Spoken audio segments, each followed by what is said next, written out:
It is the 15th of April 1945, somewhere in a requisitioned farmhouse near Gotha, in the German state of Thuringia. The room smells of damp plaster and cigarette smoke. A single bulb hangs from the ceiling, throwing hard shadows across a table where a captured German officer sits, his uniform stripped of insignia, his hands folded tightly in his lap.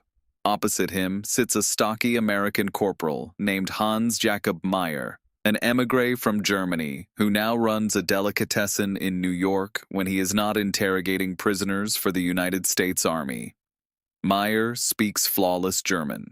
He has been asking the same question for the better part of an hour, and the officer has said almost nothing. The Americans already know this man is no ordinary soldier.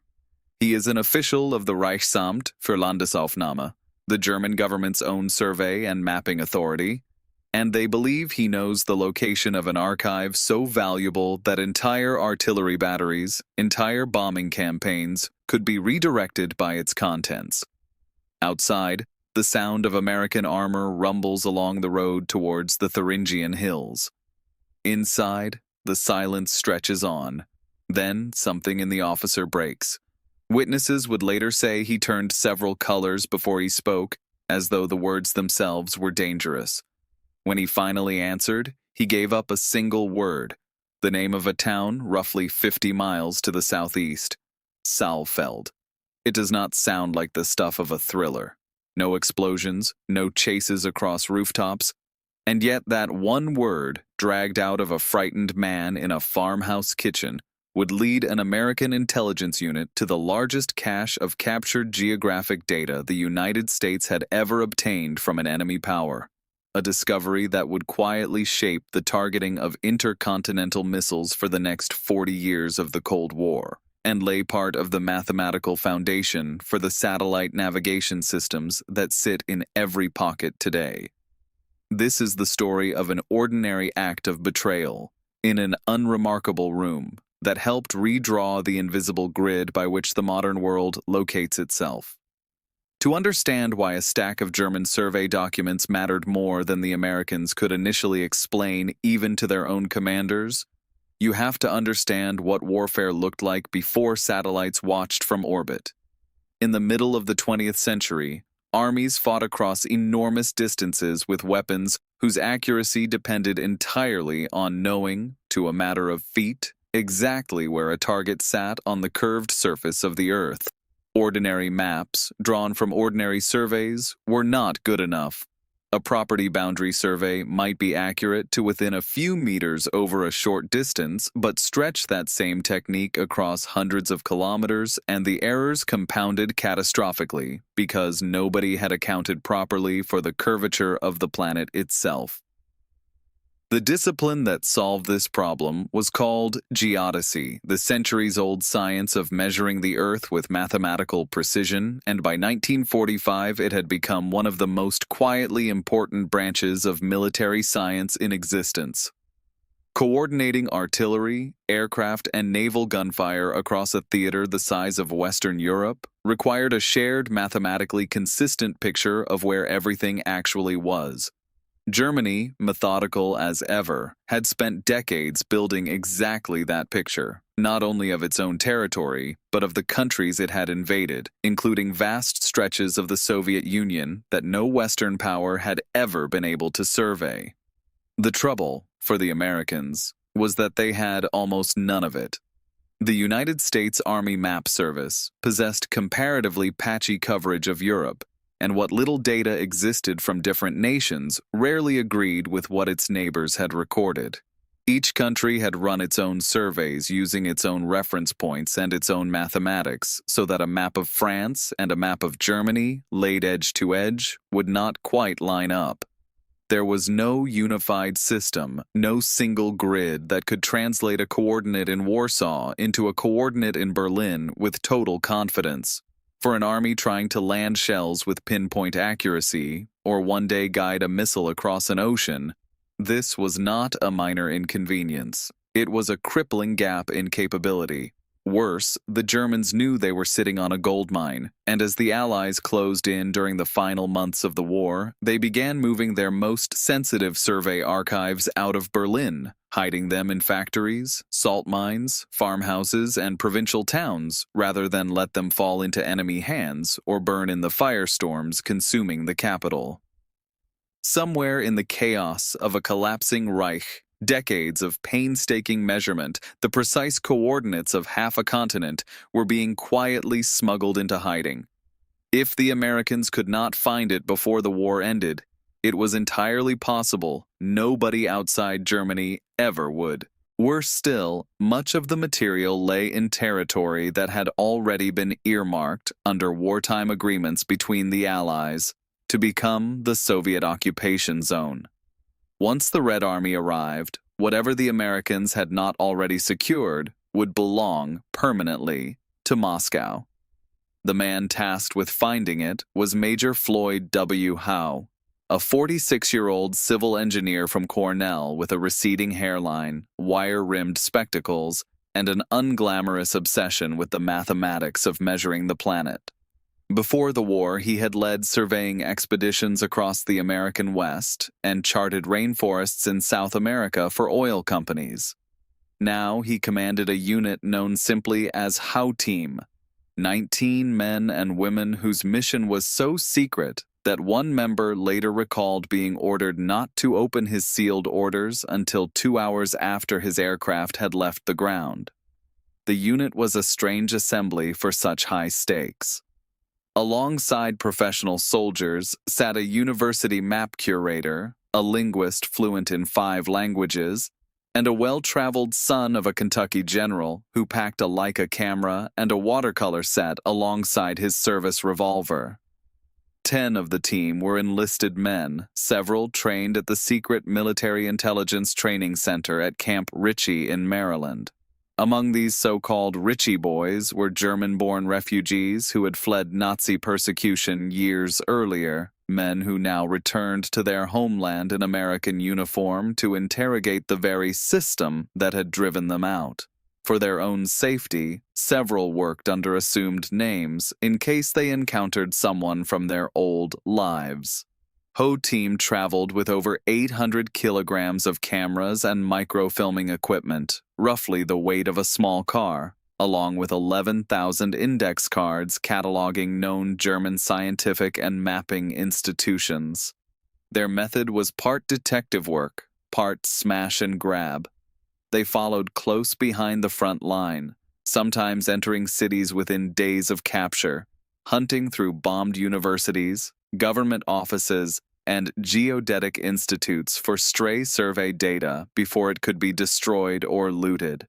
In Aachen, the first German city to fall, Hoof's men found bundles of secret survey tables abandoned outside a wrecked technical university, apparently packed for evacuation trucks that never came. They microfilmed the lot within hours and sent copies straight to the artillery units already using the ground the data described. That was the pattern for months. In Bonn, a frightened Geodetic Institute director led them to a hidden alcove of documents he claimed to have concealed against direct German orders. In Wiesbaden, 18 bundles of survey data marked secret turned up behind a pile of rubbish in a basement, immediately useful to American forces then crossing the Rhine. But these were fragments. The real prize, the master archive that would represent the German government's most complete and accurate record of its own territory and the occupied East, remained hidden, and nobody outside a small circle of German officials knew exactly where. Which brings us back to that farmhouse near Gotha and the officer of the Reichsamt für Landesaufnahme who finally gave up the name of a town nobody on House target lists had ever heard of. 2 days later, Ho and 5 men reached Friedrichroda and Waltershausen, small Thuringian towns better known for manufacturing porcelain dolls, and found an entire archive of German civilian survey data scattered across doll factories, private homes, and a stable. It was, by far, the largest haul Howe Team had made. But it was not yet Saalfeld. The team kept pressing. Days later, interrogating a further group of captured officials from the same survey agency, Meier again took the lead. One prisoner, described in Hof's own memos only as the man they had really been searching for since Wiesbaden, proved reluctant almost to the point of collapse. When threatened with immediate arrest, he turned, in Hof's words, several colors, and refused to speak. Then, at last, he broke, and named the town where the true archive lay hidden. On the 17th of April, 1945, 4 days after American infantry had already rolled through and continued eastward without stopping to secure it, Hof's small detachment reached Saalfeld. They were led down a back alley to a warehouse. Inside was a room roughly 30 feet long by 50 feet wide, its shelves stacked almost to the ceiling with paper. It was the central map and geodetic data repository of the entire German army, extending not only across Germany, but deep into Eastern Europe and Russia, territory no Western surveyor had ever been permitted to measure. Ho wrote to his superiors that a dozen or more truckloads of irreplaceable material sat exposed in a town about to fall under Soviet control, and he begged for at least 150 men to secure it before it was too late. If you're finding this interesting so far, a quick subscribe helps more than you know. What followed was a race against the clock and against the Red Army's advance. Roaming bands of liberated forced laborers, some 4,000 of them by Hof's estimate, moved through the region looting and setting fires, and Hof's tiny detachment had almost nothing with which to defend the warehouse. Over the following weeks, he borrowed trucks and light aircraft, conscripted German civilians to help load crates, and organized a transport operation that, by the day Germany surrendered on the 8th of May, had already shipped 35 heavy lorry loads of maps and instruments 75 miles south to safety. By the 1st of June, roughly 250 tons of material had been moved out of Saalfeld and the surrounding region, much of it in the final days before the town was formally handed to Soviet control on the 2nd of July. Compare that with what the Soviets themselves managed to extract from the same collapsing Reich. Moscow's own intelligence services were, by most accounts, equally determined to seize German geodetic material, not least because it included survey data covering Soviet territory that German forces had compiled during their invasion. But the Americans had the advantage of arriving first in Thuringia, of possessing a unit purpose-built for exactly this task, and, crucially, of having broken a frightened German official before Soviet interrogators had the chance.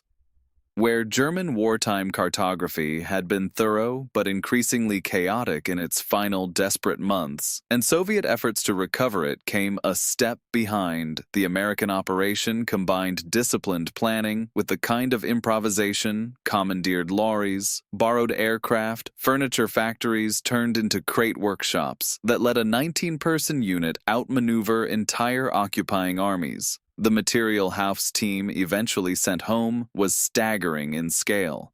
It included complete geodetic coverage of more than a dozen European countries, extensive Russian survey data, and roughly 100,000 maps spanning Europe, Asiatic Russia, and parts of North Africa. Ho later estimated that 95% of it was entirely new to the American military.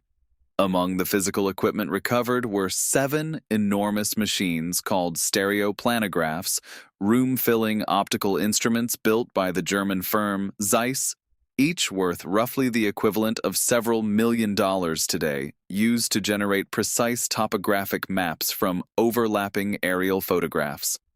The psychological effect on the handful of German officials who cooperated is harder to document than the material itself, and records here remain genuinely sparse. Some, like the chief geodesist at the RFL, appear to have cooperated readily once captured, perhaps out of professional pride in seeing their life's work preserved rather than destroyed, perhaps simply out of fear. Others resisted to the point of a night in jail.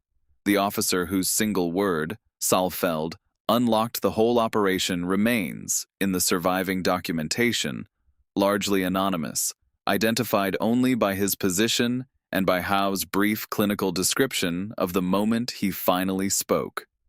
Not every German official proved so useful, and Howe's team kept careful note of who could and could not be trusted. Alongside the target lists of institutes and libraries, Howe's team carried what amounted to a blacklist of geodesists considered dangerous or fanatically loyal to the regime, men to be arrested rather than recruited. One director of an astronomical observatory was flatly described in the team's own paperwork as a Nazi of the worst type.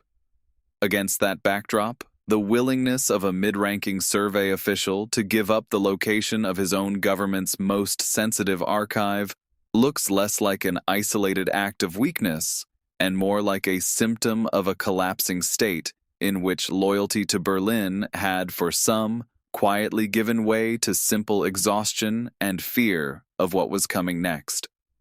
Whether the man who spoke in that farmhouse acted out of self-preservation, a wish to see the war ended sooner, or nothing more complicated than the pressure of Meier's questioning, the historical record does not say, and it would be dishonest to pretend otherwise. The true significance of what happened in that Thuringian warehouse only became clear in the decades that followed. Before 1945, Europe's geographic data existed as a patchwork of roughly 20 incompatible national survey systems, each internally consistent but useless when stitched together across borders. Using the German data secured at Saalfeld, alongside captured Soviet material folded into it, American and German geodesists working together in Bamberg spent years performing the calculations needed to integrate this patchwork into a single coherent network. The result, completed in 1951 and known as the European Datum, or ED50,